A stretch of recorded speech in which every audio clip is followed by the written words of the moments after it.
So hi everyone, good afternoon. So I'm Vishwanath. I'm going to be your facilitator for this program. So I just noticed that we have 18 participants so far. I think we'll get started. So I'll start with a brief introduction about myself, and then we will get started with the session. One thing I would request is, if you have not too many disturbances in the background, feel free to unmute yourself and ask questions whenever needed, or if not, feel free to ask questions when we are discussing in your chat window if you do not want to talk. So I'll start with a brief introduction about myself, and I'll also take you through in terms of what is the course, how it's going to run, and what we're going to do with it. I mean, how is it going to progress over the next the 20 hours as such. So I'm a chartered accountant with over 16 years of experience, of which last close to 9 years, I should say, or almost 10 years, I've spent predominantly on training. So I started my career with Ford Motors, and from Ford, I moved into I moved into equity research, then into consulting. Then I joined Citigroup as an internal trainer. I was with them as a trainer for 3 years. And in 2015, I left Citi to start. So 2012 is when I started spending a lot of time on training. Until then, I was working on hands-on projects.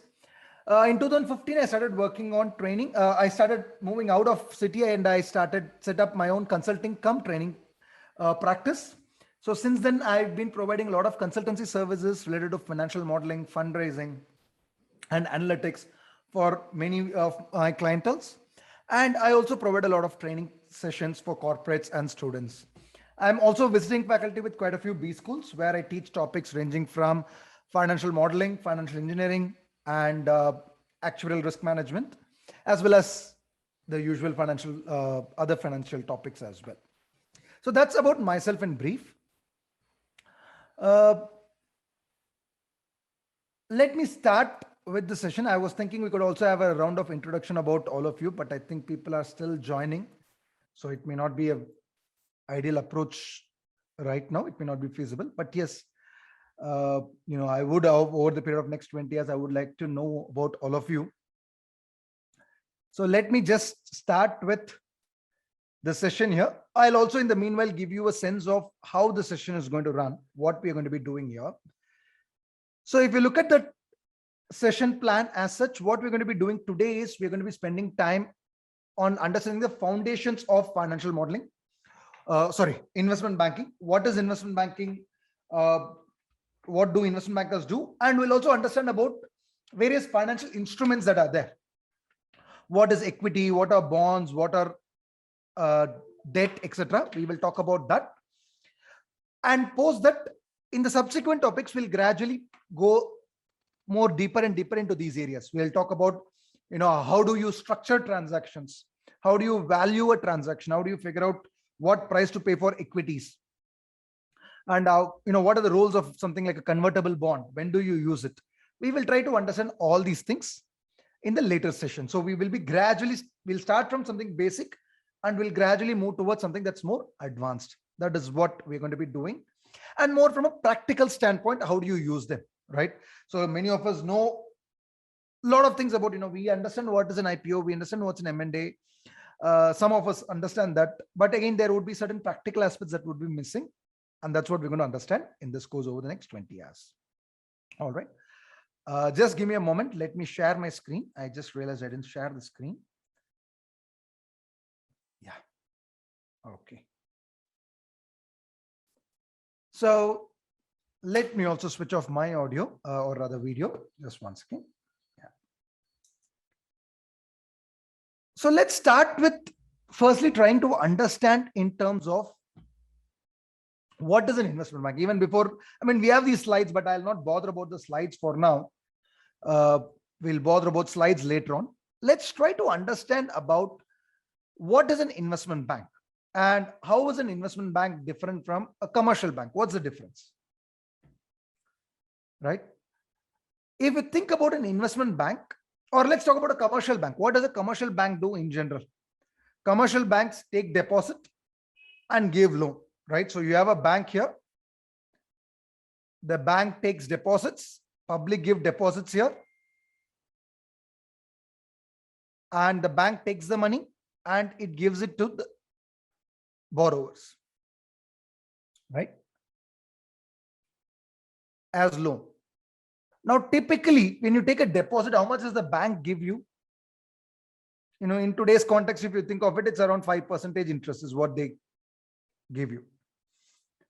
When a bank gives a loan to a borrower, typically what is the interest rate that they charge? Even if you think of a normal business loan, it's going to be something in the range of, let's say, 10%, 9-10%, right, as on date. Now, question is, what is the reason for this 5% gap? Why is there a 5% gap involved here? Right? There are many aspects for this. One aspect is, to keep it very simple, a very important aspect is, of course, one of that all of us may think of is profit, because bank is not running for charity, bank needs profit. So one source of difference is bank's profit. But that is not the only source of difference, only reason for difference. If a bank gives a loan to a borrower, and let's say the borrower does not pay back the bank. Now, how does the bank give money to you? Can they come and tell you that I cannot give the money back because I took loan from you, I gave it to a borrower, the borrower is defaulted and has run to UK or wherever, Bermuda. Now, can they come and say, I cannot pay you? They cannot. They'll have to give you. But if your money has been given to a borrower and the money has not come back, how does the bank give the money back to you? That is also coming from this gap. So because what could happen is, let's say if I'm giving loan to 100 people, now if out of the 100, right, you gave me 100 rupees and I have given the 100 rupees as loan. Now what I have to give back is 100 plus 5%. I have to give back 105, right, as a bank.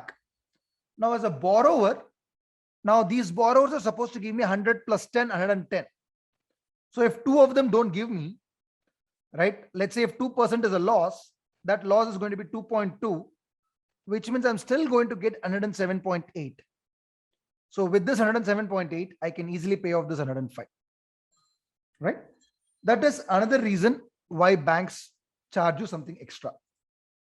Basically, bad debts, right? So this is basically for provision for bad debts. That is another reason that they charge us extra. What else? What if whatever money a commercial bank gets, and this money the commercial bank, let's say, gives it to the public, then who will meet the cost of the commercial bank? They have to pay salaries, they have to run the branches, they have to incur too many expenditures, marketing, everything. Who will pay for that? So they need money for that, right, to meet the admin cost. What else? If you think of it, you put a 1-year deposit, bank has given a loan, they took your deposit, they gave a loan. Now suddenly you want to break your deposit. Now if you want to break your deposit, how will the bank be able to give you your money? Because your money has already gone to the borrower, right? Whatever you gave has gone to the borrower. So if you want to break your deposit, how does the bank give you? That is going to happen because the bank is going to maintain what is called as CRR and SLR, statutory liquid reserve. They are not going to give all the money as loan. So if you give 100, what bank will give is only 75 to the borrowers, right? Balance 25 will be given by the bank, will be kept in some other instrument. So 75 goes as loan and 25 goes towards some safe securities, government securities, T-bills. Now, obviously, the T-bills will not give good rate of return. T-bills probably offer, let's say, 2% return. So I have to generate 5% on the entire 100, but I'm forced to keep 25 rupees in a no return or a very low return earning instrument. So that has to be also be made up by your borrower, right? So that is another aspect towards liquidity, because some money is kept towards, is not all the money is given. Now just think of this way. I mean, we are talking about investment banking. Why am I talking about commercial banking? Right? So from commercial banking, once we understand commercial banking, then we'll go to investment banking. We'll try to understand the gap. Now think of this way. If you are a depositor, if you're an investor, which of these four adds value to you? Right? So I'm getting 5, bank is earning 10. There are reasons for it. Now, which of the reasons are value adding to me and which don't add value to me? Liquidity adds value, because if I gave a loan to some other borrower, I directly went and gave a housing loan to someone, they have purchased a house. Now, if I need money immediately, I can't go and ask them. They'll say, I don't have the money. I bought the house, collected over a period of 20 years. I can't give you right away. That's what they're going to say, right? So this liquidity, where I can close my deposit anytime I want, I can go to an ATM and withdraw the money anytime I want, it adds value to me. Same with bad debts. If I gave loan to someone and that person defaults on the loan, my money is gone. But when I give it to a bank being an intermediary here, if the ultimate borrower defaults on the money, I'm still fine. Right? But what about these two? Admin cost of the bank.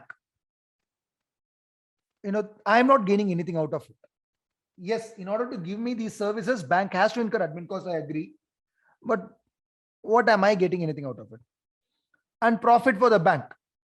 Bank is not running a charity, so they have to earn profit, I agree. But they are making profit at my cost, right? I'm not getting the money. Now, wouldn't it be better if there can be some... Now, again, talking from a normal individual perspective, if you and I need to earn money, right? I mean, if you and I have to deposit the money, and if you want these two, it comes as a package. You can't pick and choose. If you don't want the risk of bad debts, you want high liquidity, you don't have a choice but to take these two. I mean, you get these two benefits, but along with it, you also have to bear these two costs. You don't have a choice.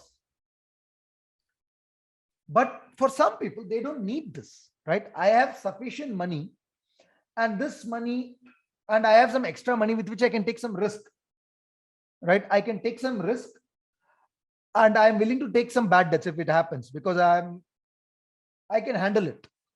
And similarly, I don't need money right away. I'm willing to lock in my money for a longer time. Now, for those people, wouldn't it be better if they can directly deal with the borrower? Because if I don't need the protection of credit risk, this bad debts protection or liquidity, if I directly meet the borrower, right? Here is a lender or investor, whatever you want to call it. And then here is a borrower. And if I can directly give the money, maybe I'll give the money to them and the borrower can give me 7.5% interest. It's a win-win for both of us. I also get some extra money. Borrower gets at a lower amount, and it's a win-win for all of us, right? But the question is, how can I reach out to the borrower, or how can the borrower reach out to me? Because we don't know each other. Bank is a business place where I go to deposit my money. Borrower comes to borrow. There is a place like that exists. We go there. But where else can this borrower and investor, without the bank, where do we meet each other? So we need somebody to help us out here. We need somebody to put us in touch with each other. And this is where an investment bank comes in. That is a key difference between a commercial bank and an investment bankers. While a commercial bank acts as a common intermediary, an investment bank is also an intermediary in a way here, but this is more of a facilitator than an intermediary. In fact, we say what they do is disintermediation. They merely put two people in touch with each other. They look at the borrower, they go to the investor and say, you know what, here is a borrower. The person wants to borrow so much money, is willing to pay 7.5% interest. So and so is the business of the borrower. This is their financial condition. These are the terms of their offer. Are you willing to give the money? Right? And take the money, give it to them. This is what an investment bank does. Right? Clear? Any questions? Any thoughts?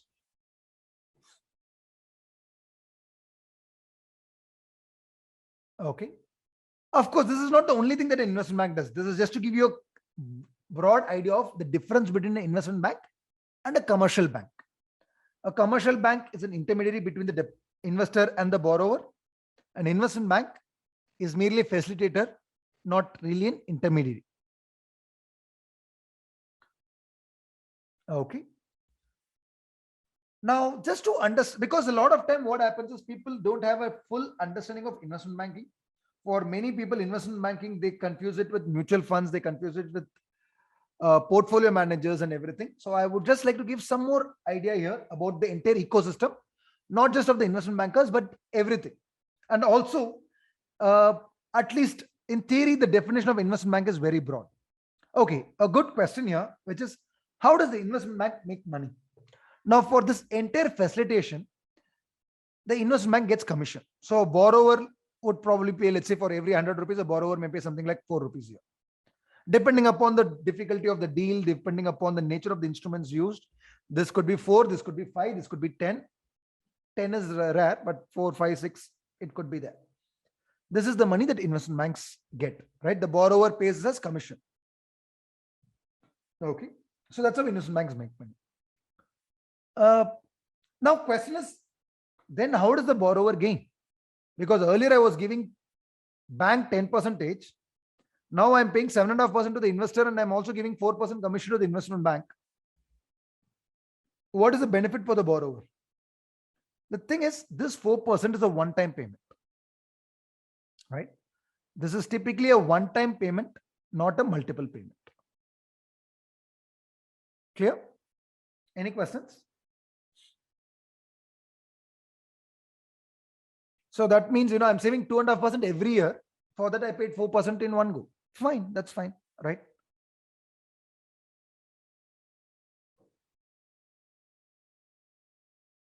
Now, going a little further to discuss. So if you look at, just to get the full ecosystem of things, right? We talked about what is commercial and what is investment bank. But now just to get a full ecosystem so that we understand the various players and distinguish between these players. Because as I said, especially for beginners, a lot of time they don't understand the difference between an investment bank and a mutual fund and a portfolio manager. So let's try to understand this entire ecosystem. When we talk about a financial market, right? When you talk about a financial market, in general, what is a market? Market is a place where we trade products. I buy something, I sell something. I mean, there's a buyer, there's a seller, and there's a market. That is, typical market. In a financial market also, there are buyers, there are sellers, and there is a product. What product? These are financial products. Instead of in a vegetable market, you find vegetables. Here you find financial instruments in financial market. Now, within financial market, we talk about two kinds of market: capital market and money market. Now, in both these cases, I am not including bank into the context at all here, right? Why? What is the key difference between a bank versus, let's say, a market here? See, as far as a bank is concerned, if you go and put a deposit, right?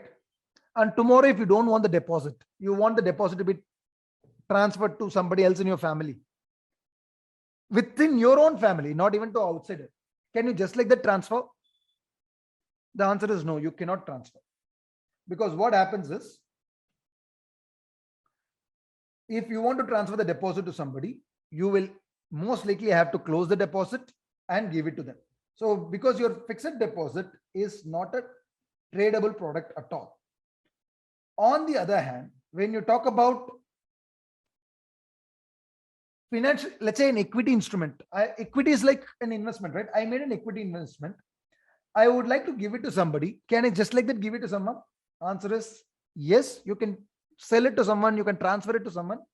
So the instruments are easily tradable, transferable, or what we call as negotiable, right? I can easily transfer the instrument to somebody, which is not the case with the deposits or a loan that I take from a bank. So that is why I'm not bringing bank into the picture here. So within the financial market, we talk about two markets: capital market and money market. Now, actually, the slide is slightly off. I missed certain things here, a typographical error. What is a money market, right? Money market is a market for short-term instruments. So a long-term loan that you see here is absolutely wrong.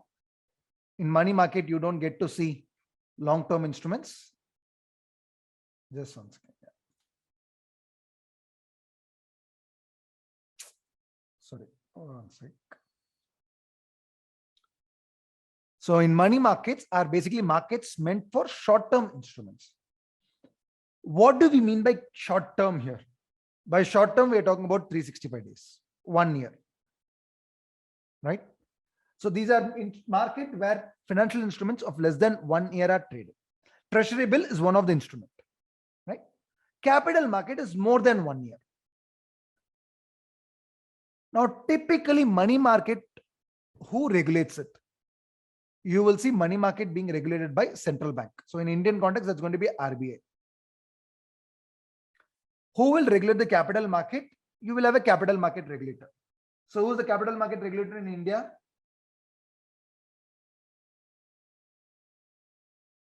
SEBI, right? Now, do you really need such a strict definition of 1 year and above 1 year? Greater than 1 year capital market, less than 1 year is money market. Why do we, so that means, a 360-day instrument is money market, a 370-day instrument becomes a capital market. Does it make sense? Should you have for just 10 days, can we classify it that way? The answer is actually yes, because if you don't have such a clear-cut deadline, what will happen is then these two people will start fighting with each other. They will be like, is it your jurisdiction or is it my jurisdiction? Unnecessary questions will come. Already, if you look at it, there are areas where for a ULIP product, well, should a ULIP, these are all issues that once upon a time existed. Should a ULIP come under IRDA? Should a ULIP come under SEBI? ULIP stands for Unit Linked Insurance Plan. It's sort of a mutual fund scheme, but run by an insurance company. So is it like a mutual fund? It's like a mutual fund, so it should come under SEBI. Or can we argue that it's an insurance product, so it should come under IRDA, right? So you already have gray areas. So we don't want gray areas. Gray areas becomes a regulatory nightmare. Who's supposed to answer it? Who's not supposed to answer it becomes a problem. So that is why you have a very strict definition between what is a money market and what is a capital market. But they both are part of financial markets. Now, since money markets are instrument for short-term instruments, what kind of short-term instruments are we talking about? We'll talk about those instruments. But basically, these instruments are, if I'm taking anything in short term, which means if I take the money, I have to give back the money, right? So if I borrow the money, which means I have to give it back. So which means I'm taking all the monies in the form of borrowings. It's basically borrowings. All the instruments here are borrowing related instruments. In capital market, the instruments can be borrowing related instruments, which are what we call as bonds. We'll explain all these instruments in detail, what they mean. It could be borrowing related. And here, because a long term is long term. Long term doesn't have a time duration. It's more than 1 year. Even if it is 1 million year, it's still long term. So another set of instruments we have here is ownership instruments, which is what we talk about equity. So here, you don't lend money to a person. You give money so that you can get ownership of that person, that company, right? Ownership of that entity. That is equity. And there are a combination of the two. We will learn about these instruments where we talk about hybrid instruments, right? So these are all the various products. So when you talk about market, we said there's a buyer, there's a seller. So who's a buyer in a financial market? A buyer is somebody who buys a product. And when you buy, you give money against that, correct? So the buyer in a market is going to be the investor. Because I am the one who is giving the money. And I am buying a financial instrument. Right? That is the product I am buying. And who is the seller? The seller is the borrower. right? So the seller in the financial market is the borrower who sells the instrument and against which they raise money. And what are they selling? They are selling these instruments: equities, bonds, money market instruments, hybrid instruments. This is what they sell. Clear? Any questions? Okay. Now, when you talk about these buyers and sellers, basically, let's also split the market into two parts: a primary market and a secondary market. What is a primary market? Primary market is where the first transaction happens, what I was giving you earlier. So I'm a company, I need money, I give financial instrument to the investor gives money. So the money moves from investors into the hands of the companies. I'll explain money market instruments also, right? We will come to that. So from investors, the money goes to the companies. In a secondary market, if you look at it, it is between one investor and another investor. So one investor transfers the instrument to somebody else, and another investor gets that instrument and in return pays the money, right? So whatever happens in the secondary market, that will not affect the fund flow of the original issuing companies. So can anyone tell me, I've already explained it actually, but can anyone tell me, Tata Steel share price has gone up drastically in the last 1 year. It's gone up like 3-4 times. How much money did Tata Steel make because of this? Because the share price went up so much from 300 odd rupees to 1200. How much money did Tata Steel make up out of this? Answer is zero. You're absolutely right. Tata Steel didn't make any money, right? So who made the money? The investor who bought Tata Steel shares 1 year ago, or who bought in between. They made the money, right? Tata Steel did not make any money, right? But it's actually the other way around. Because when I explain what is equity and everything, some of you would already be knowing it, but once I explain it, it'll probably become clear. Why did Tata Steel share price go up? That is because Tata Steel started making good money. Because as a shareholder, I own the company. If the company starts making good money, steel prices are going up in the market, so they are doing well. Therefore, the investors' share price went up. So Tata Steel did not gain anything because share market went up. In fact, the other way around. Tata Steel did well in their business, therefore share prices went up, and not a single rupee of that goes to Tata Steel. Because all these transactions we are talking about are secondary market transactions. If it is a primary market transaction, then that money would be going to Tata Steels. Okay. If the shares were issued by Tata Steel, so Reliance last year issued shares, rights issue, people bought it, that will go to Reliance. Clear? Any questions? Now let's just briefly understand about the various types of buyers and sellers we have in the market, right? Now, what is an investment bank here? So investment bank in the primary market, who brings the investor and companies together? That is where we talk about them as investment banks.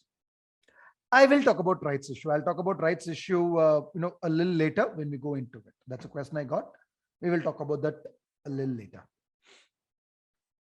Now, in the secondary market, who are helping you? In the secondary market, people who are helping you are brokers.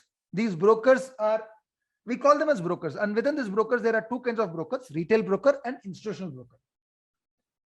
What is the difference between them? Very simply, because broker means somebody who brings the buyer and seller together, right?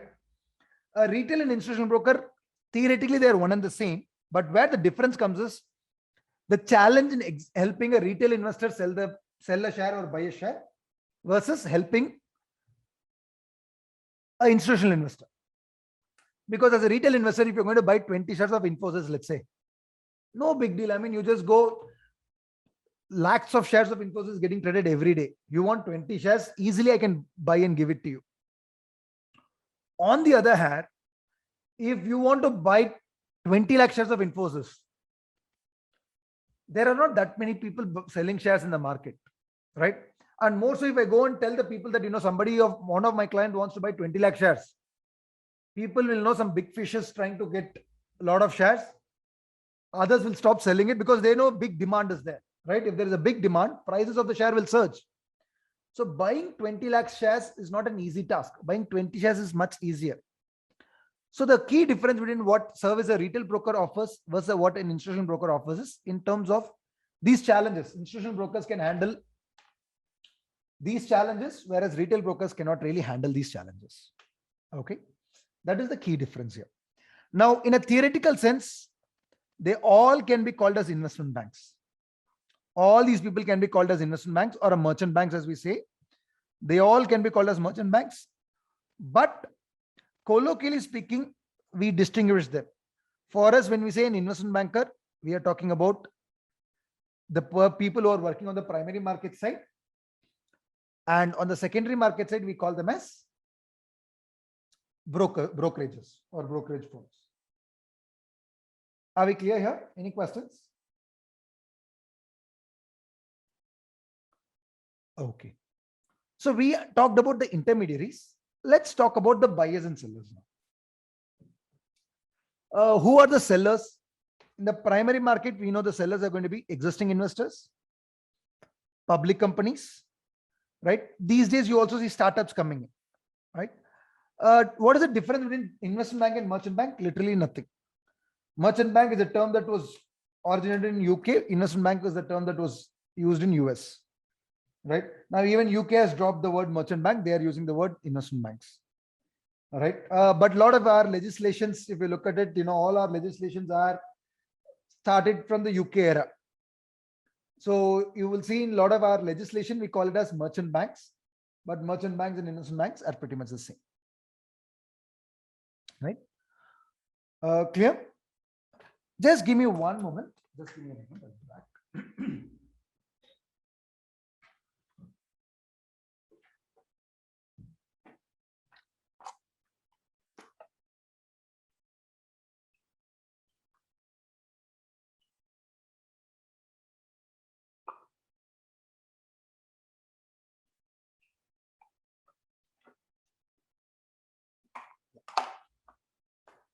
So yeah.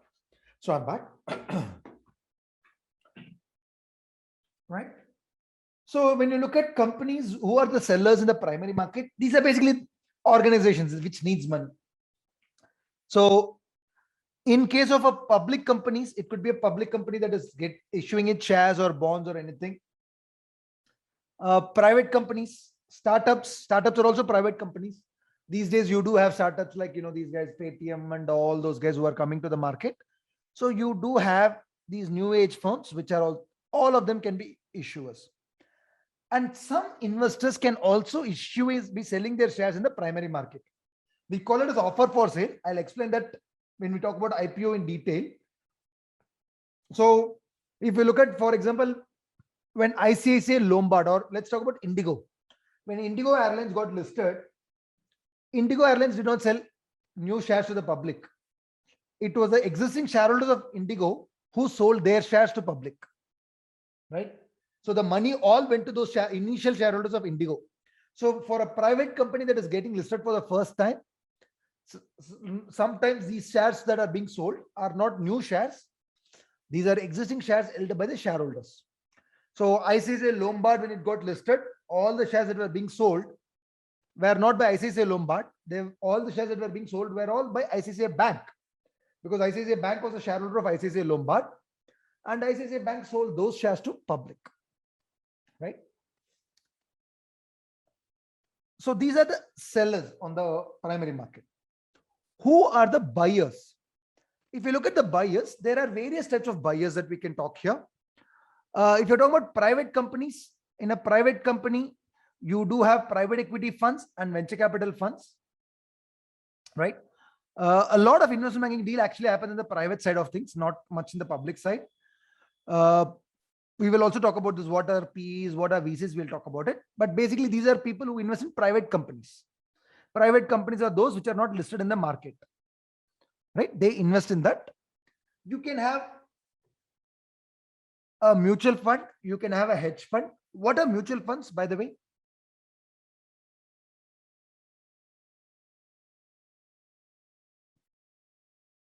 What is a mutual fund?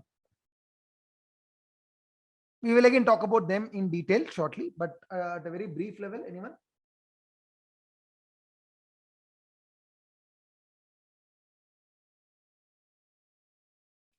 Fund which are made with several funds. That is what we call as a fund of funds.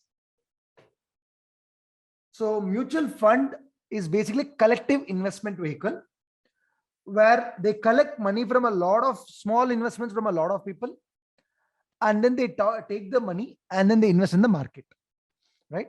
That is what a mutual fund is all about. So if we talk about a mutual fund, basically what happens is, let's say I want to invest money in a stock market, right? But I don't have knowledge of the market. So what I'm going to do is I will take my money, I will give it to a fund, and just like me, there are going to be so many other people, right? There are going to be so many people. They are all going to give their money. Now this mutual fund takes money from all of us. And here is an expert investor or fund manager, basically, who takes these monies and invests it in the market, right? Now, whatever money this market gives them, profit or loss, right?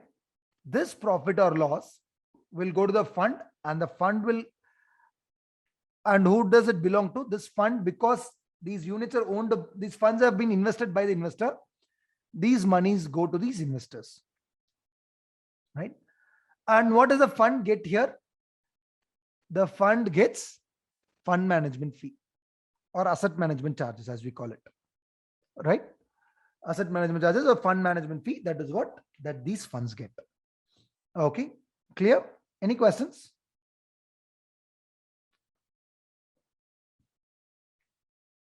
Now, if that is the mutual fund, what is an hedge fund? So a hedge fund is pretty much like a mutual fund, right? But with one difference. Not even HNIs, you could say ultra HNIs. So hedge funds are basically funds which are private in nature. So you will see a lot of mutual funds which give you advertisement, right? You will see mutual funds give advertisements. Have you seen hedge fund advertisements in the market? You don't see it. Why? Because they are not allowed to give advertisements. This is a private fund, right? So if I can convince, let's say 25 of you and say, give your money to me and I'll manage the money. Now I can do that. Now, when I do that, nobody can come and say what I'm doing is illegal, because I'm taking your money. I'm not investing it in some marijuana plantation or anything. I'm investing it in stock markets. I'm investing in teakwood plantations, wherever, right? I'm investing in legal instruments. I can do that. In that case, I kind of, you can think of me as an hedge fund. I would become like an hedge fund. But some of you did mention that, it is meant for HNIs and rich people. Why is that? Because how do I make money? If I'm going to take your money and I'm going to invest, how will I make that money? I mean, how will I make money through this process? Because profit is yours. I have to charge fees for you, right? Now, if I'm taking money from 20 people, how much fees can I get? If I take 1 lakh rupee from all of you, right? If I take 1 lakh rupee from all of you from 20 people, that's 20 lakh rupees. Now, even if I charge 5% fees on the 20 lakhs, I would make 1 lakh per annum, not per month. For one whole year, all I'll make is 1 lakh rupees. I mean, how does it work? It is not feasible for me, right? But if I could get 20 extremely rich people who are all giving me something like 20 crores. Now 20 crores times 20 crores is 40 crores, 400 crores. And if I can get 1% of that 400 crores or 2% of that 400 crores, that's 8 crores. With that lot of money, I can set up a big team to manage the investment, right? I don't have to do everything myself. I can set up a team. I can buy databases. I can get in data. I can do a lot of things. So that is what a hedge fund is. It's a privately held fund, a collective investment vehicle, but only with a handful of investors. So the number of investors cannot go above 200. I can't go to the world and say, oh, you know what, I'm a private fund, but I have 20 lakh people in the private fund. You can't be a private fund with 20 lakh people. So regulation wise, you can have at max 200 people, right? Because if you think of Sahara, that's what happened with Sahara.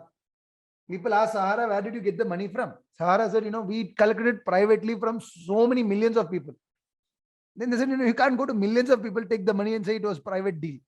You should have got SEBI's permission, right? What you did was externally capital market deal. So basically these are hedge funds, right? They take money from individuals, but a handful of individuals, and then they invest the money. Private equity fund is also almost like hedge fund. Only difference is hedge funds may be investing in stock market. Private equity funds invest exactly in private companies. But at this juncture, let's also understand the difference in what is a private company and what is a public company. Can anyone tell me what's the difference between private and public company? Because I've been talking about private equity fund invest in private company. We have private company, we have public limited, and then we have public sector. Now, public sector undertaking is government owned, right? Yeah, public sector undertaking is this is government company. What is the difference between a public limited and private limited company is? A public limited company can take money from public at large, right? So absolutely right. I mean, almost everybody, you're all absolutely right with your explanations. They take money from public at large, and anybody can be their shareholders. Because they're taking money from anybody can be their shareholders, and they can have any number of shareholders, right? So every company that is listed in the market, they are all public company. So there is no restriction on share transfer, right? Anybody can, if you give me shares, I can sell the shares to somebody else. As a shareholder, I own your company, part of the company, and tomorrow if I don't feel like, I can sell the share to anybody else. Private companies, on the other hand, are not like that. They are not supposed to have more than certain number of shareholders. It was earlier 50. I think now it's been moved to 100. I think I'm not really strong with regulations as such, right? Or 200. Okay, thanks for the clarification, right? So limited number of shareholders. You cannot have more than 200 shareholders. There will be restriction on share sale. So it's not like, I just like that go and sell. If I have to sell the shares, it has to be agreed upon by other shareholders. So, and that means I cannot be, since there is a restriction on share transfer, it basically means we cannot just like that go and buy and sell these shares, right? Buying and selling these shares will involve a process. These shares need to have prior approval from the shareholders of the company to say, okay, yes, we will allow you to sell the shares. And these shares cannot be sold to public at large. The total number of shareholders cannot exceed 200 after the share transfer. So if there are already 200 people and I am a shareholder, even if the company permits me, I cannot sell the share to 2 people. I can only sell it to only 1 person. So you will typically not find private companies listed in, not typically, private companies don't get listed. If they are to get listed, they have to first become a public limited company. Only then they can go and get listed. Okay. Clear? Any questions?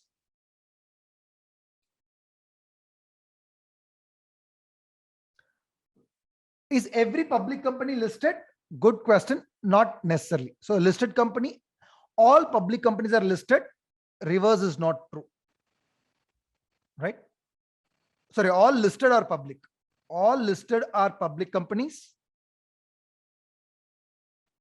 But converse is not true. Right? There are some companies which are public, but they are not listed. So what could happen is, I have plans to list myself sometime in the future. So I register myself as a public limited company, but then I am not yet listed, right? Until then, I will remain a private limited company. Okay.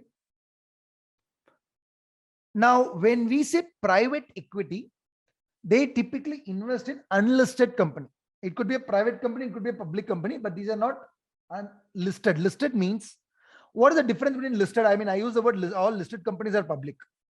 What do we mean by listed companies? Listed company means companies whose shares are trading in a stock market. That is what is a listed company, right? So if your listed company means your shares are listed on a stock exchange, that means your shares are getting traded on a stock exchange.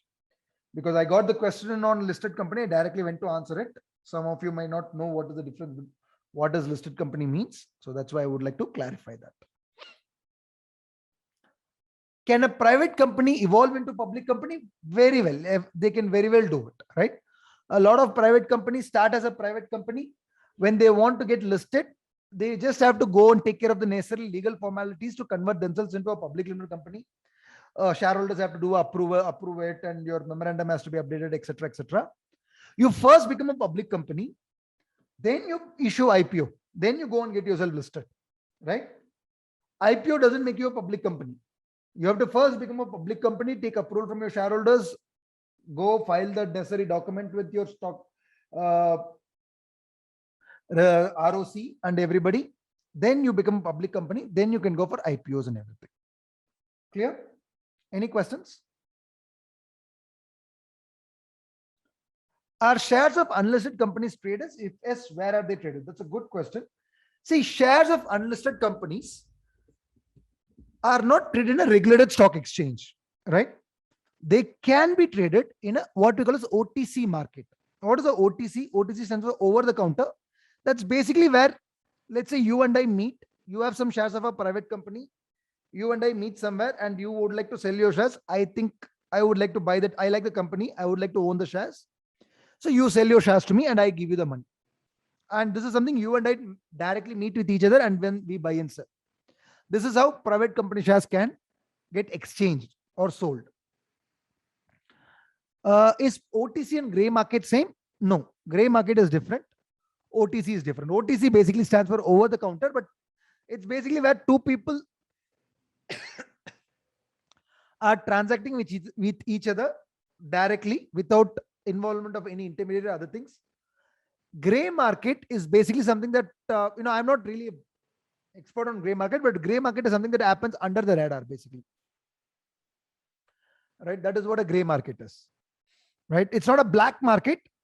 It's a gray market, which is, so for example, in a gray market, the kind of deals that can happen is, if you ever bought or sold a second-hand car or a two-wheeler, you would know. Sometimes when you buy a second-hand car or two-wheeler, people don't actually sell the car. They just give a form 20 or form 10 signed, right? They would get a form 20 or whatever is the ROC form. The RTO form. They'll just get it signed and they'll pay the money. So the other person just has a form that tells you have transferred the car to somebody, but the registration is actually not changed, right? So the activity is a legal activity. So it's not an illegal activity. So we don't want to call it a black market, but this is not really strictly legal either, right? Because you've sold the car without actually transferring the car by just giving a form. So these are the kind of activities what we could call a gray market activity, right? Right? So gray market is essentially that ways, not a black market, because black is basically illegal, but it's not strictly happening the way it would happen in a regular market either, right? So here, that is what we call. Now, is there a physical place for OTC? Now, answer to that is both yes and no. Now, NSE and BSE are stock exchanges. Now, there are certain markets, even NSE was once upon a time muting this idea. I don't know if they've implemented it, of just creating a place for people to just buy and sell, right? Of private company stocks. So the difference is, if we talk about a regulated market versus OTC market, Does a physical place exist? And if NSE is going to create a OTC, or if NASDAQ is going to create a OTC market, how is that different from a NASDAQ? So what happens is, to understand, when you buy and sell share in a regulated stock exchange, what happens is, let's say there is a buyer and there is a seller. Now, buyer does not sell to they don't actually deal with each other in a regular stock exchange. So here is a stock exchange. The buyer pays the money to the stock exchange. The seller gives the shares to the stock exchange. Once the stock exchange has got the money as well as got the stocks, they know that, okay, both of them have fulfilled their obligations. Then the stock exchange transfers the shares to the buyer and transfers the money to the seller. Right? So so in a way, if you look at it theoretically, not theoretically, in essence, A is not buying from B. A is buying from the stock market. And B is not selling to A. B is selling to stock market. Right? So this way, both A and B can be sure that there won't be any, because first stock market gets the money and then it gets the share. So if the money doesn't come from A, stock market will give the share back to B. Right? The sale won't go through basically. Or stock market will sell the share to some other investor and give the money to B. So without both of this coming, so both the parties, person here can be sure, because the market is involved, that there is no risk. In an OTC market, what's going to happen is, even if I create a physical place for people to trade, this intermediary will just give you a place. I'm like, I'm giving you the place. It's your problem. You deal with each other. Because a buyer doesn't know where to find the seller. Seller doesn't know where to find the buyer. So I am saying, I have a place. Both of you come here. Right? Here is a platform. You both can come and both can meet. All I'm giving you is a place to meet. Rest is all your problem. Right? So A will be giving money to B. B will be selling the shares to A. If there is some problem, if B sold a fake share or A does not transfer the full money, A promised to give some money in the next day and A forgot to give that money. Those are all problems between these two people. The market has no role to play there. Market is just telling you, you both come here. That's pretty much like your vegetable market, right? So if there's a government municipality market, you go and you buy, you pay money, the other person sold you, let us say, bad quality vegetables. You can't go to the government municipality and say, compensate me for the loss. It is between you two. They just gave you a place to meet.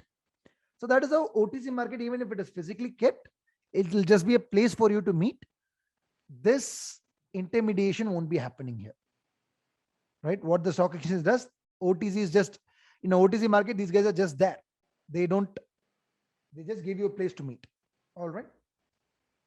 Is it clear? Any questions? So if you go to Flipkart and buy, and if you ever read the proper terms and conditions, that's what Flipkart would say. Flipkart would be saying that, I don't care what is happening. If there's a problem between you and the seller, it's your problem. You can't hold Flipkart responsible. So if a seller sold you a damaged goods through Flipkart or through Amazon, whichever, you can't choose Amazon. They are like, we are just intermediaries, right? We are just a marketplace. At least that's how they put it in the terms and conditions.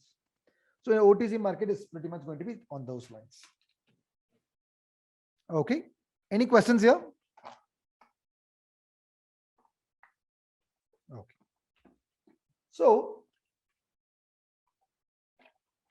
having discussed what is an investment bank, what is various other areas, what we'll do is we'll take a small 5 minutes break. Okay. So there's a question here. I'll answer this question and then we'll probably take a small break. There are a lot of companies who trade in unlisted companies. Is this legal? Yes. See, it is illegal if you are not disclosing the trade details to anybody, right? That's a black market dealing. Here, what we're talking about is the company's shares are legal instruments and somebody is giving the money and buying it. Nothing wrong here. Okay. All right. So let's take a small 5 minutes break. And after the break, we will continue further.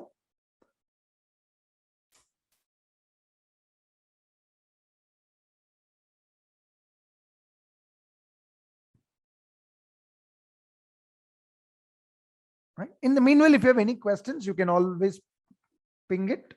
And once we resume from the break, I'll explain the answer to the question.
Hi.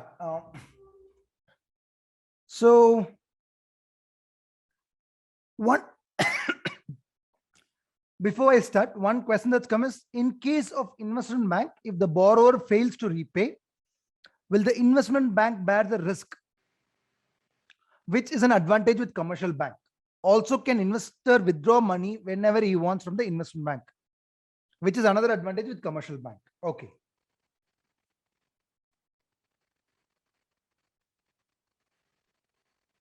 Okay. So I have one more question, which is about the course, whether it is comprehensive and other thing. I'll answer both the questions. I will perhaps talk about the course in the first place, and then I will quickly go and answer the other one. So is this a comprehensive course on investment bank? See, in this program, you will understand about what is investment banking, what are the instruments, how things play out here, how you can structure deals, all those things you will be able to understand. But obviously, let's keep our expectation very simple. In 20 years, even if I can teach everything in 20 years, for a beginner, you can't learn everything, right? I can probably explain you A to Z in 20 years. You won't be able to understand everything in 20 years. So what is the expectations from this course that you should have is, if you have, you will be able to understand many aspects of investment banking, how things work in an investment bank, and therefore you can understand, you will be able to see a sense of things that you learn about, a convertible bond. Why would anybody issue a convertible bond? Private markets, how does a private market deals are structured in private markets? So you will get those big pictures. Will this help you get a job? Now, one of the thing is, as far as your job is concerned, they are going to interview you. In the interview, how you answer, that will help you get the job, right? How this course can help you is helping you answer those questions in the interview. With the things that you learn here, you will be able to give a better answer in your interviews. That is how it is going to help you as far as your getting a job is concerned, right? But in 20 years, will I be able to, will you become an expert in investment banking? Obviously, in 20 years, let's keep our expectation clear here. There are 20 years is too little for a learner perspective. I can teach you everything in 20 years, but it will be difficult for you to learn everything in 20 years, right? But this will give you those necessary foundation, will help you answer questions better in your interview. That way, it will help you get, probably you will be able to find a better job. Now, coming to the point on whether investment bank will help you. If there's a default, what happens? Will the investment bank repay the defaulted loans? And what happens if the investor wants to withdraw money? Now, that is where we have to understand the ecosystem a little better, right? See, as far as the investment bank is concerned, the investment banker is not guaranteeing on behalf of the issuer, right? Investment banker is not guaranteeing on behalf of the issuer.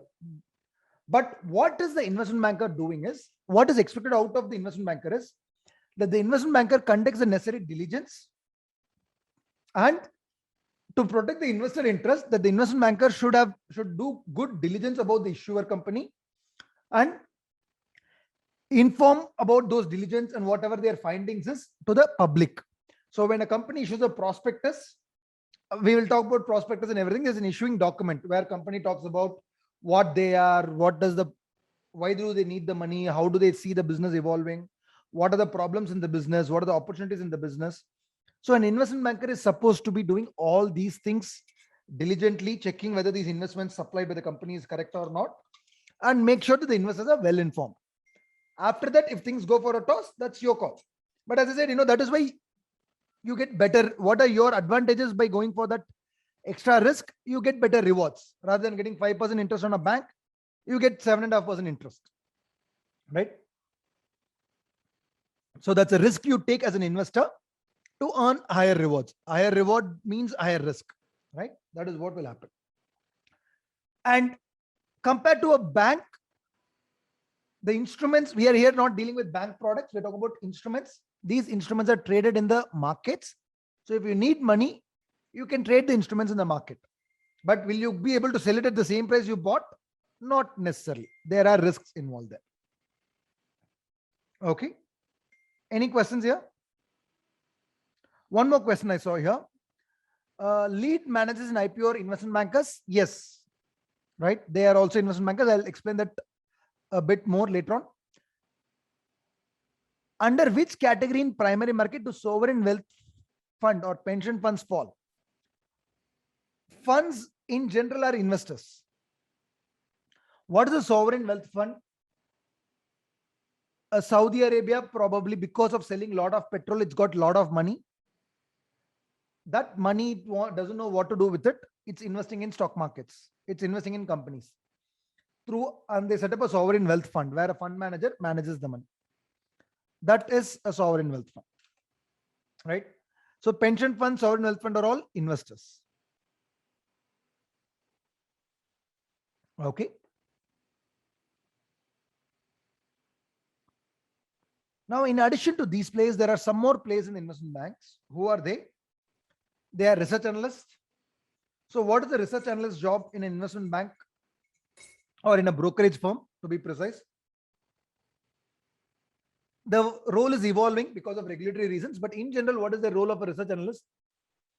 See, how does a brokerage firm make money? When people buy and sell, they give commission to the broker, correct? Now, so the more people buy and sell, the more brokerage I make.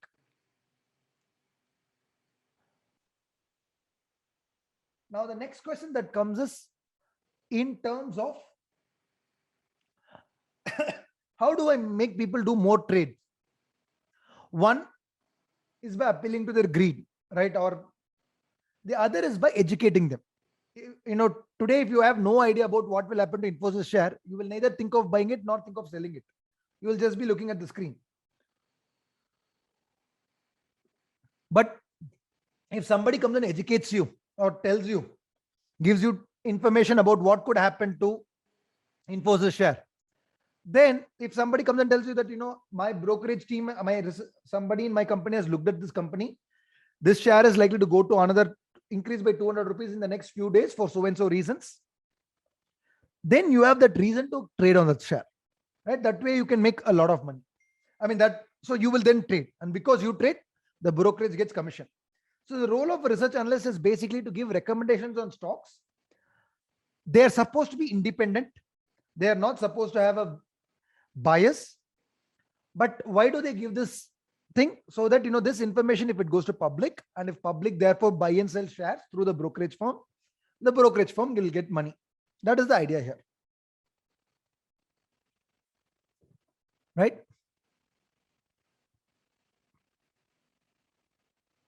Exactly, right? Then we have stock exchange. I already told you what a stock exchange does. And then we talked about regulators. I was supposed to come to this slide a little later, I mean now, but we've already discussed this part about OTC market and regulated exchanges. Where do the products trade? They trade, listed company shares trade in regulated markets, exchanges. Unlisted companies trade in OTC markets. And what is OTC market? Where is it? Anywhere and everywhere. It can be in a coffee shop, right? And anywhere and everywhere is a OTC market. And that is what it is, right? There is no authority who's overseeing the OTC market, unlike a stock exchange. And in OTC market, the risk is yours. If you are a buyer and seller, if you are a buyer, the seller cheats you, your problem. You take the person to court, you take them to police, whatever, but that's your problem. The market will not interfere. Clear?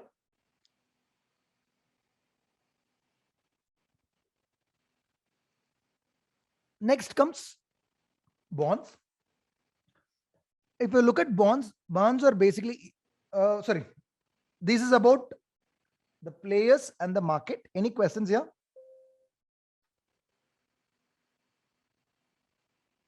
Okay.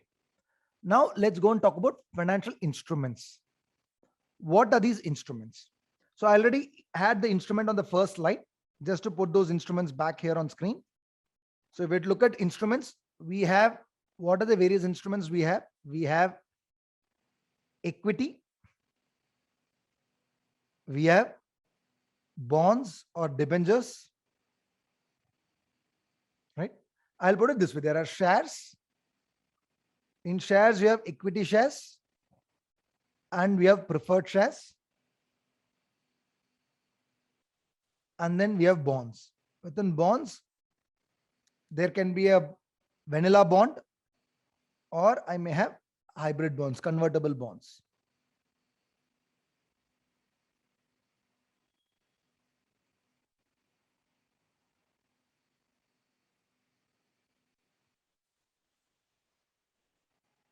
Now, I'll explain you what these are. Right? So I'm going to keep the today's somewhat basic, right? I just want to, I don't know, how many of you have how much understanding. Some of you have probably have lots of understanding of investment banking. Some of you don't have much understanding. So I'm going to keep day one a little basic. So what are equities? Equity is an instrument that gives you ownership rights. How does the ownership work? It works in a pro rata basis as such. So for example, if a company has 30 shares, right? Total shares outstanding, let's say, is 30. And you own, the shares owned by you is, let's say, 6 shares. Now, how much of this company do you own?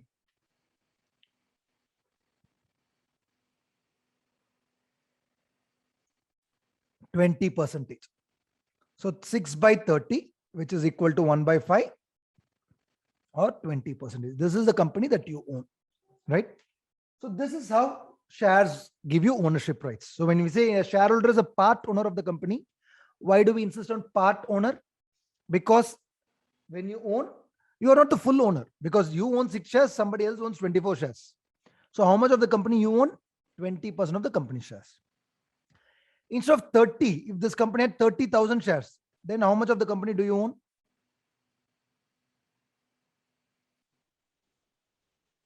That's going to be 6 by 30,000, which is 1 by 5,000, which is basically a very, very, very, very small portion, right? That's going to be 0.0002 of the company. Clear? Any questions?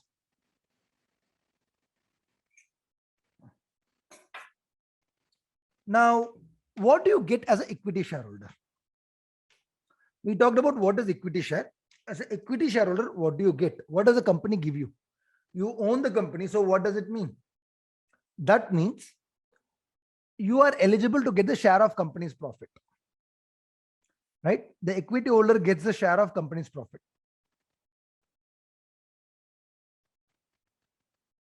I'll elaborate equities and everything in detail, but you get a share of company's profit. That is what equity is all about. Okay. Now, if you get share of profit and the company incurs loss, then what happens? The equity holder will have to bear the loss. The owner is the one who has to, owner enjoys the profit and owner bears the loss. But there's a limit to which the equity holder has to bear the loss. We call it as limited liability. I'll explain that a little later. Okay. So that is what equity is all about. Any questions here?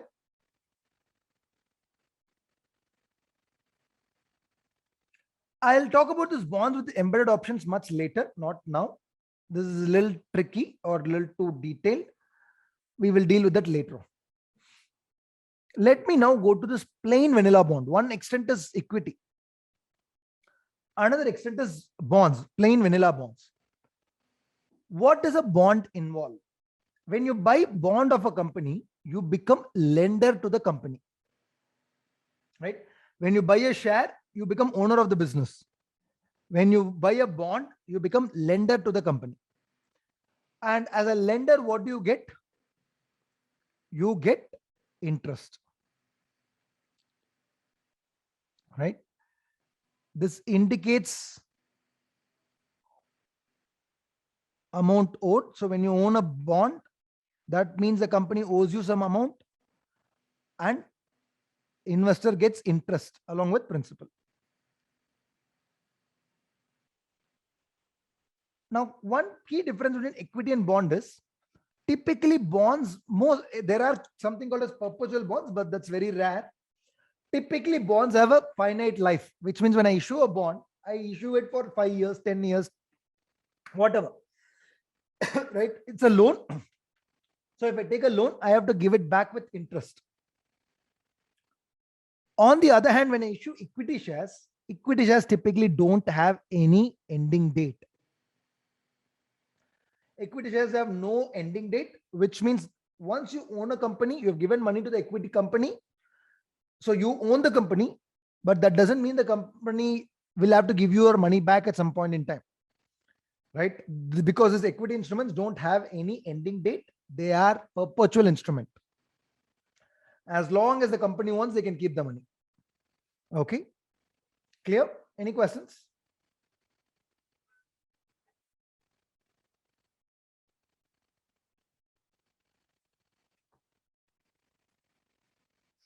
Now, preference shares. What are preference shares? And before that, I'll also talk about convertible bonds. As far as convertible bonds are concerned, convertible bonds are essentially instruments that are bonds, but it gives the user a right to convert it into a share. We will talk more about it later, but that is what a convertible bond is. It's a bond, but it can be converted into equity. Sometimes it is optionally convertible. That means OCDs and CCDs. OCD meaning optionally convertible, where the buyer decides whether to convert or not. Compulsory convertible means it will be definitely converted into equity shares. That is what CCDs are. Okay. Any questions? Futures and options are not part of these instruments. Futures and option doesn't give you any ownership rights. Futures and options are basically, it's a kind of a, we call it as a derivative instrument, which means it derives its value based on these instruments, but it's more like a bet. So to give you an example, if I told you that, tomorrow if gold price goes up by 20 rupees, I'll give you 20 rupees. But if gold price goes down, you give me that money, right? If gold price goes up, I'll give you 20 rupees. If gold price goes down, you give me 20 rupees.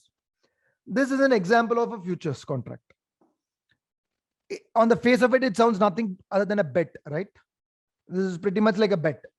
So that is what an F&O is all about. They do not give any ownership rights or lending rights. Okay. Clear? Okay. Now let's talk about okay, the difference between OCD and CCD. We'll spend more time on it a little later, but just to tell you, OCD means optionally convertible. That means you have an option to convert the bond into share, right? So if I issued a 5-year bond and I told you that it is optionally convertible into shares, then at the end of 5th year, you can decide whether you would like to take your money and go home, or whether you would like to convert your bond into shares. CCD means compulsory convertible debenture. That means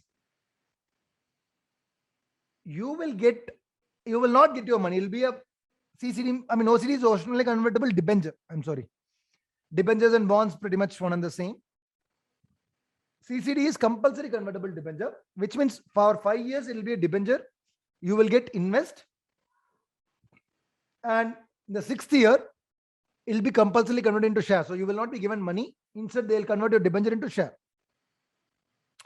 Now, who will not convert why would somebody not convert it? Very simple reason. Let's say the bond value is 100 rupees, right? Just look at an example. The bond value is 100. And I'm giving you a conversion ratio of 1, which means you can convert one bond into one share, right? And the share price on expiry date, on the date where you're supposed to convert your bond, share price is, let's say, 60 rupees. Now you tell me whether you would like to convert the bond into share of 60 rupees or whether you would like to take your 100 rupees and go home. Better to take the 100 rupees and go home, right? Why would you convert that into share of 60? That is why it is optionally convertible. Okay. That is the advantage of giving it as a OCD. Now, what are preferred shares?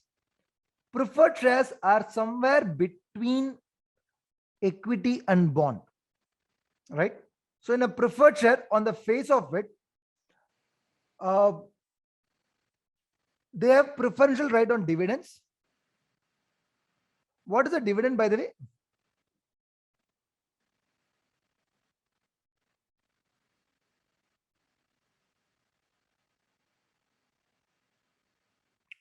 So dividend is the profit, share of profit that's given to you. So what happens is, I told you as an equity holder, you are eligible for the company's profit, right? Fantastic. But is the company obliged to give the money to you as a bank balance? Answer is no. Google till date has not paid a single rupee as dividend, right? So Google does not pay any money as dividends to the shareholders. And shareholders of Google cannot force it to pay either, right? The profit belongs to you, but that doesn't mean that will be given to you in the form of cash, right?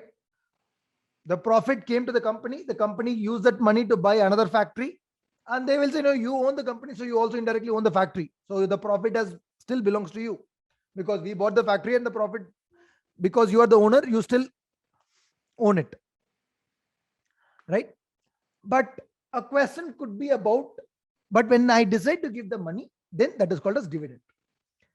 Now, preferred shareholders, what we say is that they get the dividend first before even the equity shareholders are paid dividends. And when the company is shut down, then we would say that the preferred shareholders have to be paid before equity shareholders are paid. So why is that an advantage? I'll talk about it theoretically, why is that an advantage, and practically why it doesn't make sense. We will talk about this.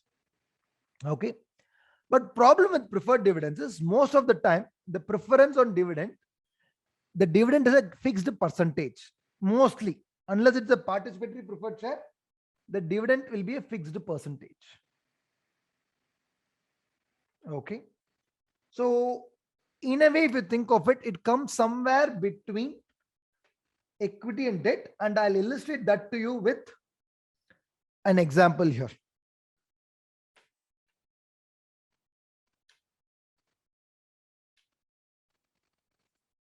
Okay, one question is for startups. What is the advantage? Is it equity or bond? I'll talk about all those things shortly, right? Once I explain to you about equity, bonds, preferred shares, we'll talk about the concept of leverage. Today we'll probably end with that, right? Understanding instruments. We understood the players. We'll understand the instruments, and with that we'll end today. And that time I'll also talk to you about the concept of leverage and how it works. So let us say a company is using a capital of 100,000, right? And how did this 100,000 come? This 100,000 came in the form of equity of 50,000, preferred 10% preferred shares. What does a 10% preferred share mean? It means that in these preferred share, you will get dividend of 10%. I'll also talk to you about face value and market value concept and book value concept. But let's just for now stick to face value. These are equity, new company, right? New company started, 50,000 equity, 10 preferred shares, 30%, and 10% bond. That means again, you pay interest of 10% for 20,000. Let's talk about a few scenarios here.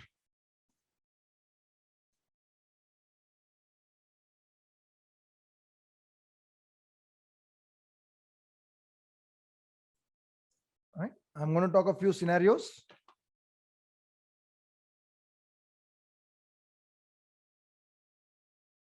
Now, in the first scenario, let us say we are talking about a company that has made a profit. For a moment, I'm ignoring taxes. Okay. For a moment, I'm ignoring taxes. So that has made a profit before interest and dividend. Let's say they made a profit of something like 8,000. I'm going to give various scenarios here. 8,000, 2,500, or I'll go with a smaller number to bigger, or I'll go with bigger number and gradually to smaller number. 8,000.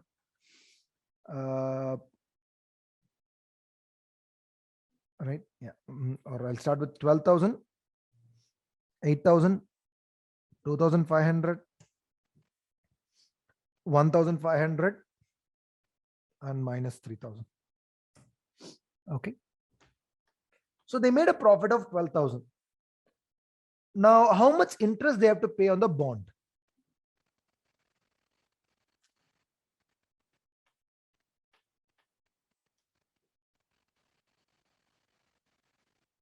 They have to pay 20,000 is the bond value. So you have to pay 10% interest. So how much is it? 2,000. Right? What is the amount available after this? After paying the interest, they have 8,000. Sorry, 10,000, correct? Now, how much dividends will they pay to the preferred shareholder? They would be paying 3,000 to the preferred shareholder. 30,000 times 10%, 3,000. So balance 7,000 goes to, who does the balance belong to? This balance entirely belongs to equity holders.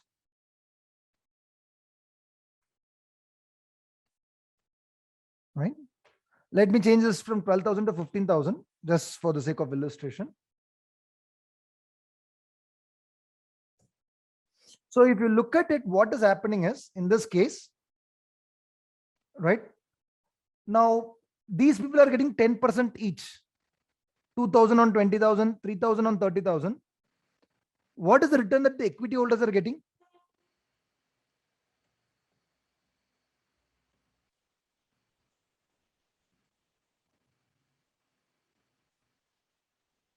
%20, 10,000 upon 50,000. They are making 20% return. Okay. Now let's come to second scenario. How much interest will have to be paid? Same 2,000 has to be paid, which means balance, what we're going to have is 6,000.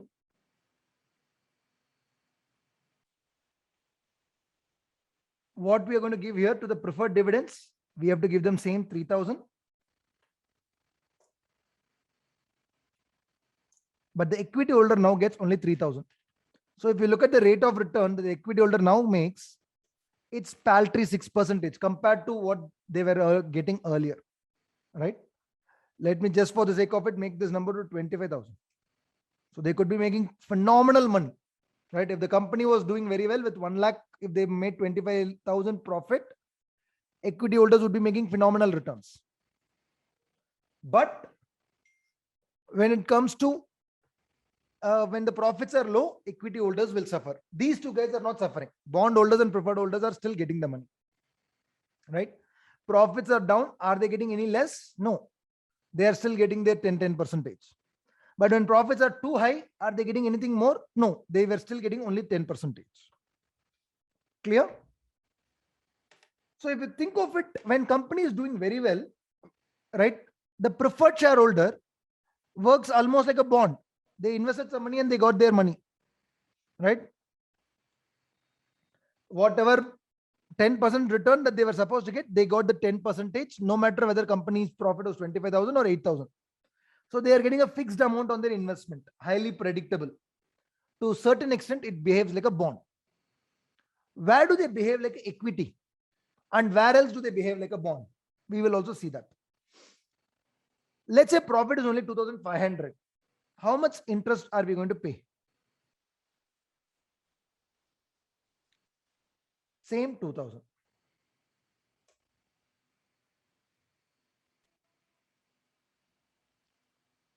Okay. Now, how much is the balance available? 500. Can you tell me what is the dividend that the preferred shareholder will get now? In this scenario?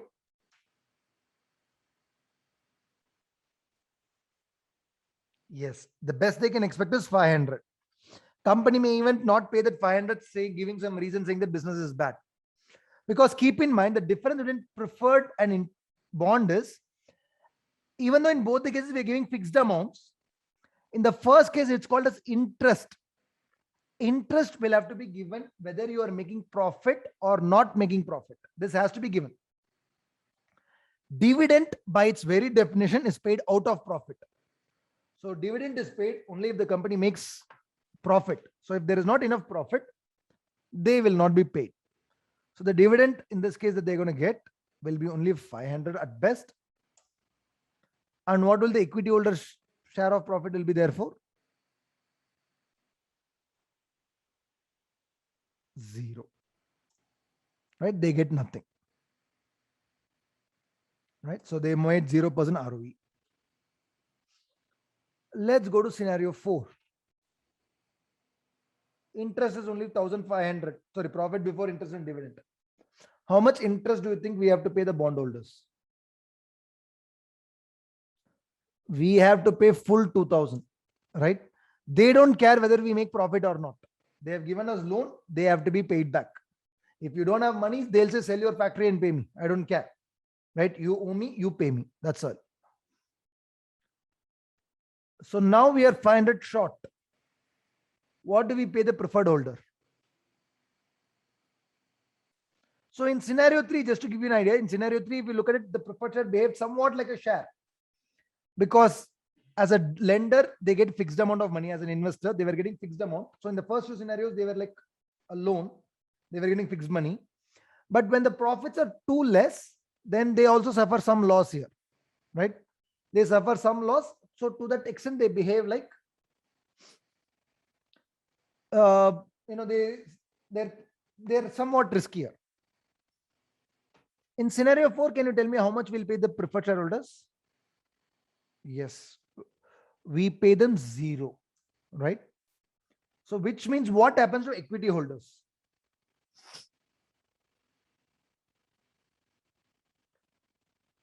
What do equity holders get?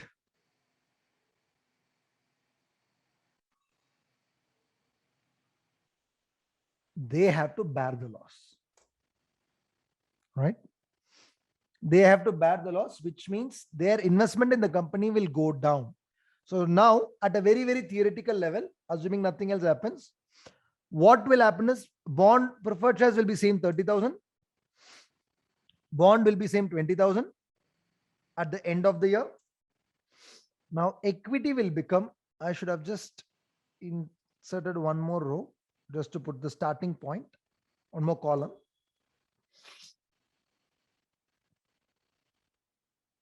So if the dividends were not paid, okay, assuming no dividends were paid, the 50,000 would become 50,000 plus 20,000.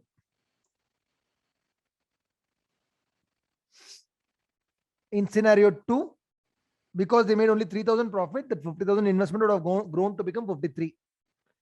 In scenario 3, no profit, no loss. So 50,000 would have remained 50,000. Now the 50,000 would have gone down to 49,500. So here is where they are losing money. All right. Now let's talk about this scenario. Last one.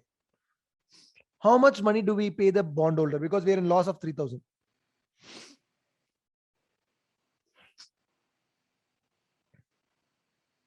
How much money do we pay the bondholders?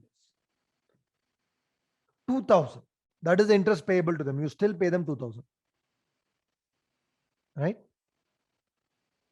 So our loss is 5,000. How much do we pay the equity holders, preferred shareholders? Nothing. And that means the equity holder bears the loss of 10%. Right? So therefore, if you look at the comparative risk and reward, can you tell me who's the least riskiest and who's taking the maximum risk here among these 3 players?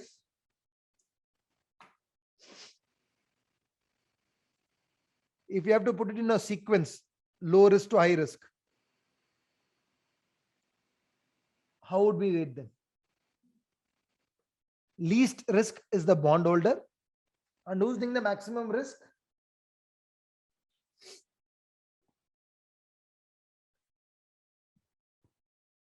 Maximum risk is by equity shareholders. Because if you look at the preferred shareholders, a preferred shareholder is never suffering loss. I'm supposed to get 3,000. I'll change my formula a little bit so that it will look easier to us.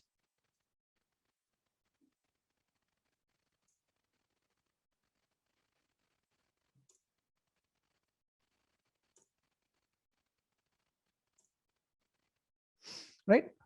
So preferred shareholder may have a loss of profit, right? If the company doesn't have money, they get a fixed amount. But if the company doesn't have money, they may have a loss of profit, that dividend doesn't come, but they are never asked to pay money. When they are in loss, we are not telling them, okay, I will reduce your money. They get their money. Bondholders get their money under all circumstances, whether you're in profit or loss, they'll get their money. Of course, there are situations where this will not happen. I'll talk about that. Equity holders, on the other hand, what they get could be different. Sometimes they might be getting phenomenally huge profit and they're laughing their way to the bank, or they may lose a lot of money and the business goes bankrupt. Either of the two can happen, right? So this is the situation about equity, preferred shares, and debt. Are we clear here? So when we said, preferred shareholders get preference over dividend, where is it? Scenario 3 is where we are seeing it. Because there is not enough money left. Now, when there is not enough money, preferred shareholders are paid first and equity holders are said, you get nothing, bye-bye. Right? So when we say they get preference over dividends over equity shareholders, this is the point where it becomes relevant. Otherwise, in these points, they were behaving as just like shareholders. I mean, just like lenders. I gave you some money, I get fixed money on that. It is when things are bad, that is where you see them getting preference over equity holders. Okay. So if you were to hold shares of a company, which kind of instruments would you like to hold?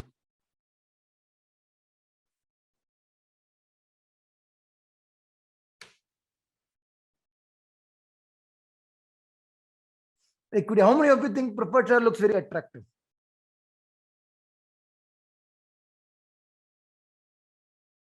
It's a share where you get your dividends before equity shareholder. Seems like nobody seems to be interested, right? Because in reality, that is the case. I mean, the fact is, if you want to get fixed income, put your money in a bond, you get fixed income. If you want to take some risk and get some extra income, put your money in stock market. I mean, put your money in equity shares. Let me slightly change it. Let me put the bond interest rate as 9%. Right? As a preferred shareholder, you're getting 10%. Right? So this is 1,800. As a preferred shareholder, you're getting slightly higher returns. But the point is, it's as good as a bond, right? I mean, you can't, when the company is making phenomenal profit, you get nothing more. And when the company is suffering loss, you get nothing, right? You could have as well been a bondholder. If you don't want to take the risk, be a bondholder. If you want money, be an equity holder, right?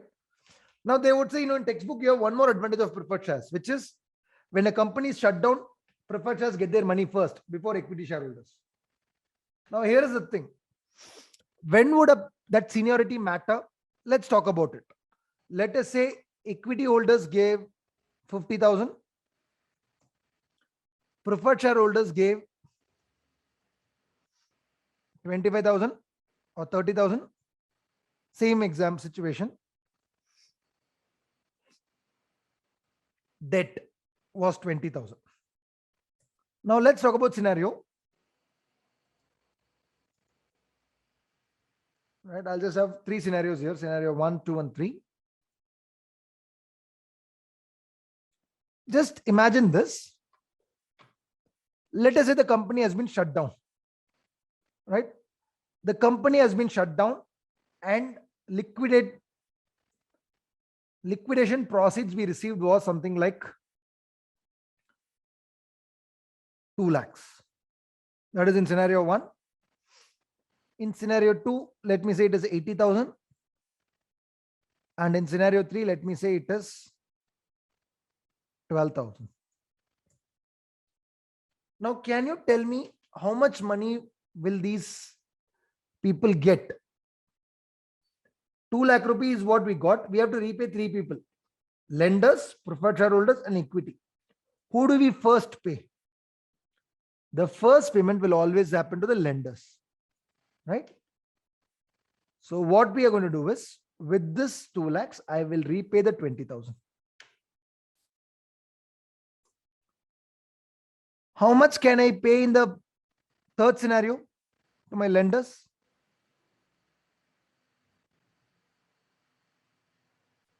I cannot pay them 20,000. I can only pay them 12,000 because the company is shut down, right? Company is shut down. Where will I get the money from? I have already sold all my factories and I have only 12,000. If lenders come and say, no, give me the money, question is, where will the money come from? Because everything that the company had has already been sold off. Now all I'm left with is 12,000. So that's all that will be paid.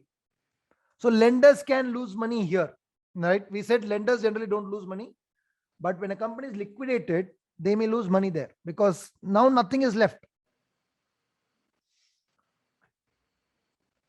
And here is where the concept of limited liability comes in. I'll explain that limited liability concept. But before that, let's look at it. What does a preferred shareholder get in the first scenario?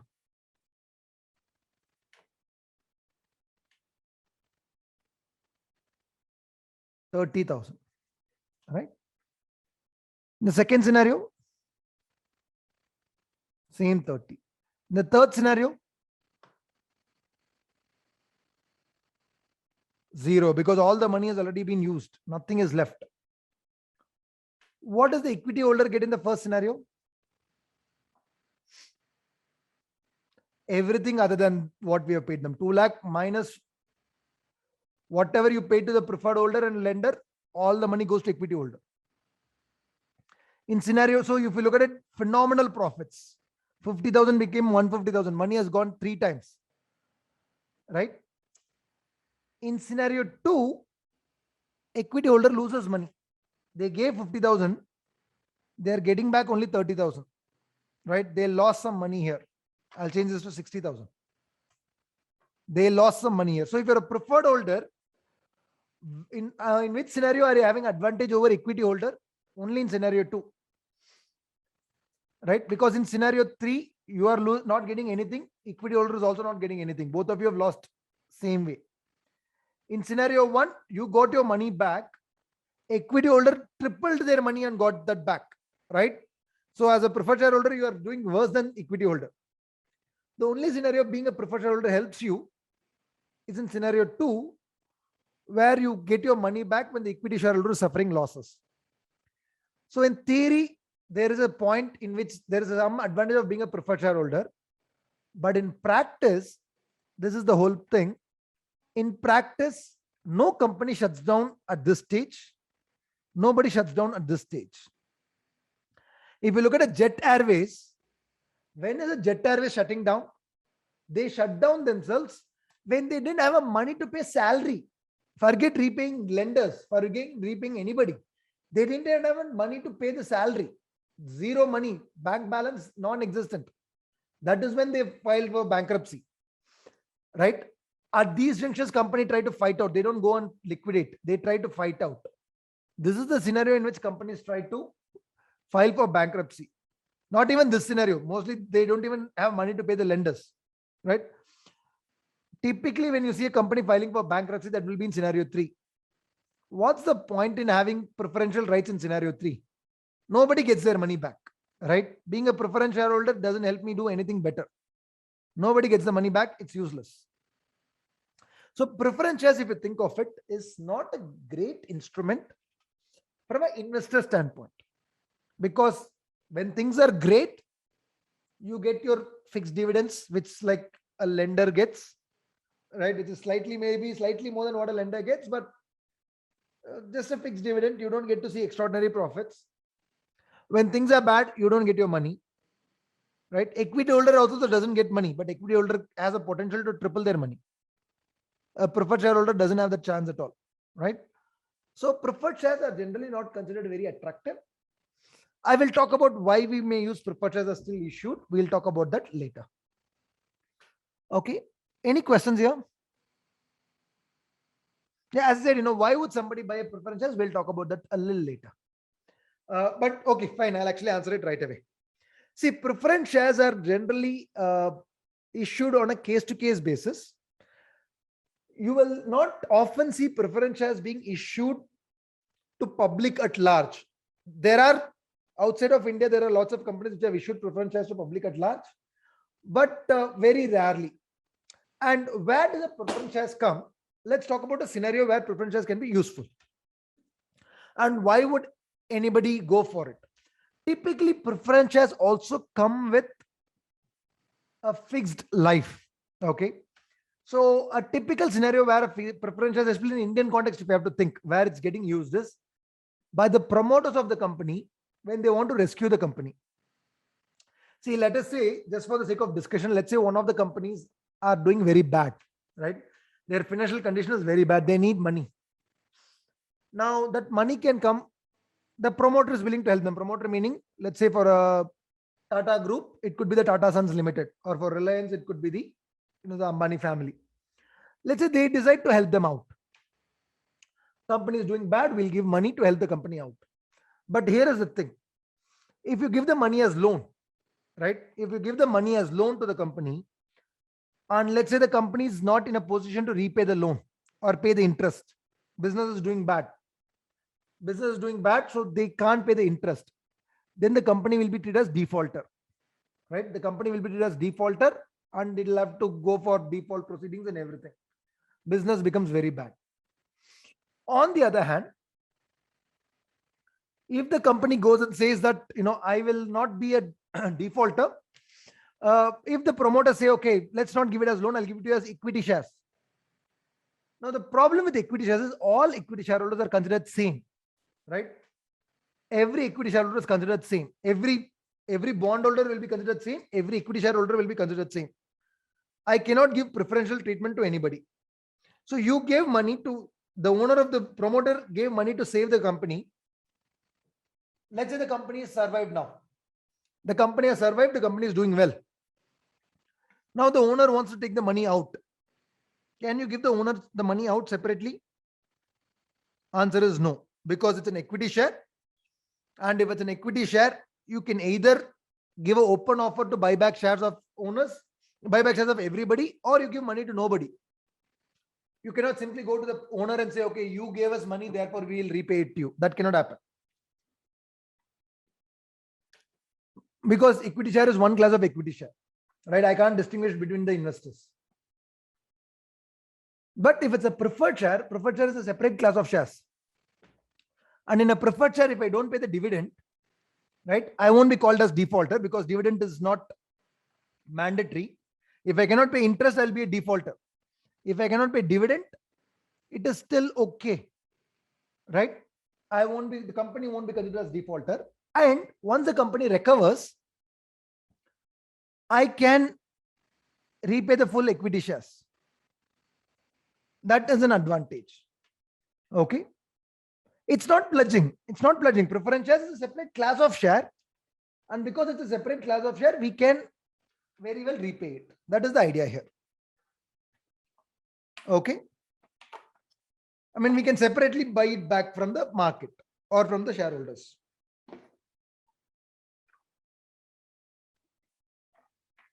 There are certain other places where preference shares comes into picture. I'll talk about that in a different context. Okay. Now, when a company decides to raise money, because this is a question I also got, how do I decide how to raise money? Right? Whether I should raise money in the form of equity, whether I should raise money in the form of loan, whether I should raise the money in the form of preferred shares. Let's understand this with a simple example. Let's think about buying a property, right? So you want to buy a property for investment sake. So what is happening is, situation one, you decide to buy property using combination of debt and equity. Sorry, through joint ownership. So let us say you are going to buy a property. You and your friend decided that, you both will put 50-50 money. So property value, let's say buying price, right? I'll put it this way. So buying price is,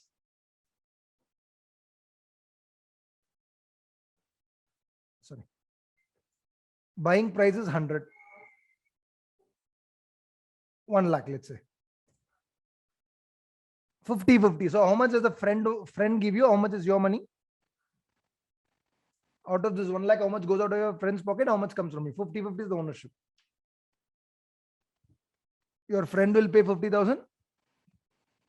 You will pay 50,000, right?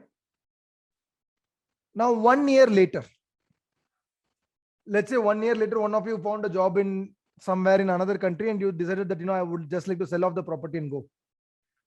Selling price 1 year later is, let's say 2 lakhs, not 2 lakhs, let's say 1,20,000. Now, how will you split this money between you and your friend?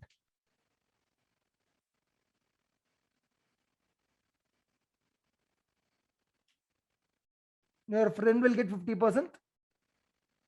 You will get 50%, correct? Now, can you tell me what is the rate of return on the property?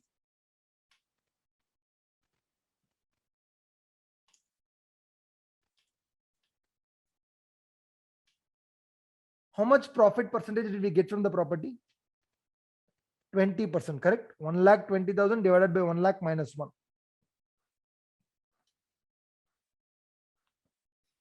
How much was the rate of return on your investment? Same 20%. 60 by 50 minus 1. Now, for a change, let's assume that you decided not to take joint ownership, buy property using 50% loan. And the loan comes to you at, let's say, 6% interest.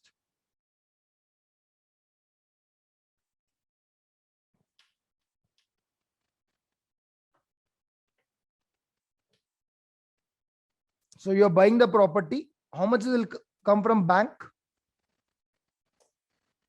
50,000. And you give 50,000. You sell the property 1 year later at 1,20,000. Right? I'll link it to this. Now, how much will you give the bank? Can you tell me that? Within 1 year, we've sold it. So what do you have to give back the bank?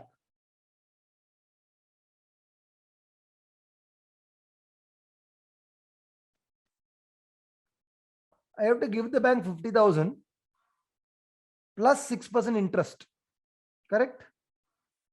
So I have to repay the entire loan. So I have to repay 53,000.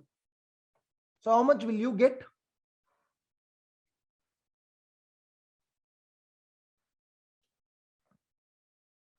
$67,000.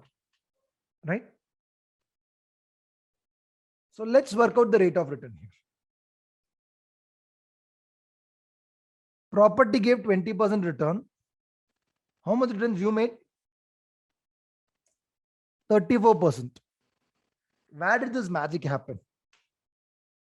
Or how did this magic happen? Property gave only 20%, but you made 34%. How did this magic happen? Because when it was your friend said, property gave 20% return. I need 50% of it. I mean, I gave you 50,000, so 50-50. The friend took 10,000 of the profit. The bank here is being a very nice person. Bank says, you know what? You give me only my 6%, nothing more. Right? So bank didn't take 60,000. Bank is taking only 53. So the 7,000 the bank is leaving on the table is your money. That is how you are able to generate better returns. Clear? Any questions? So what is our learning from this?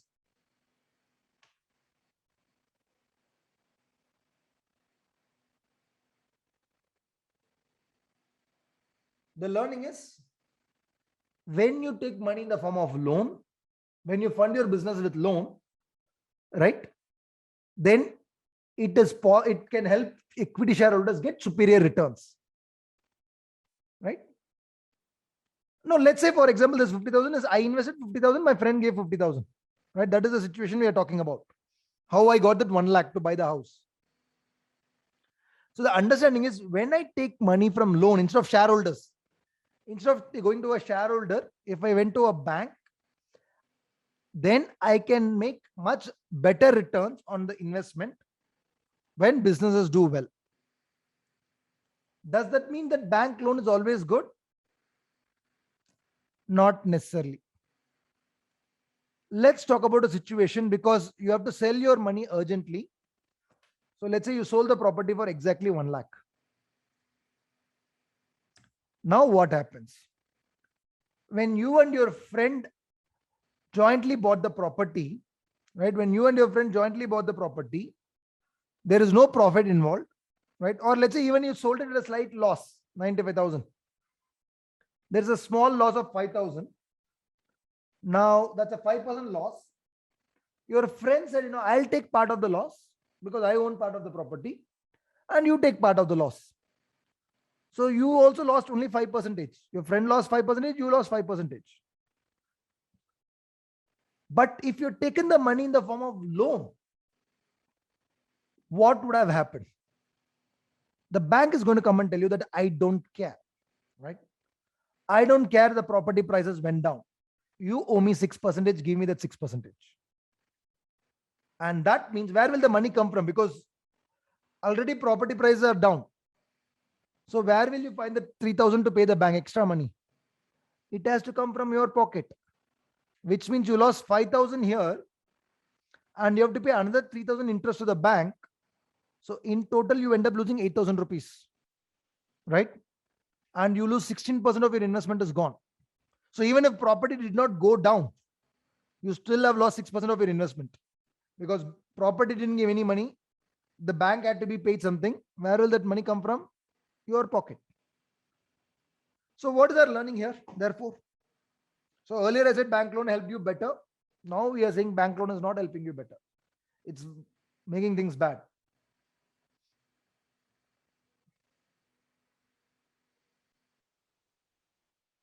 So the thing is, debt is a good instrument if and only if things are going good for you.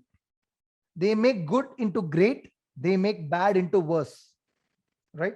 So if things are going good, you can take debt. If things are going bad, it is a problem. If you're a startup, you are probably not having enough money to even pay salaries on time, or you're dependent on somebody else to pay the salary on time, right? If you take the money as loan, how will you pay the interest on the loan? Because you don't have money to pay, you don't have enough money to pay on time. So how will you pay interest on time? That becomes a problem for us. Okay. And that is where this is going to happen. Clear? Any questions?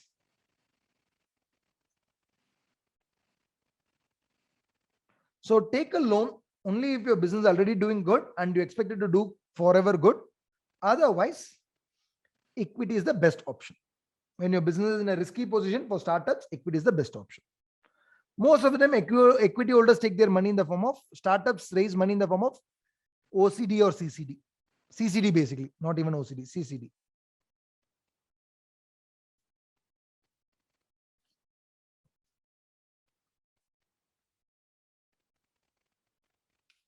Clear?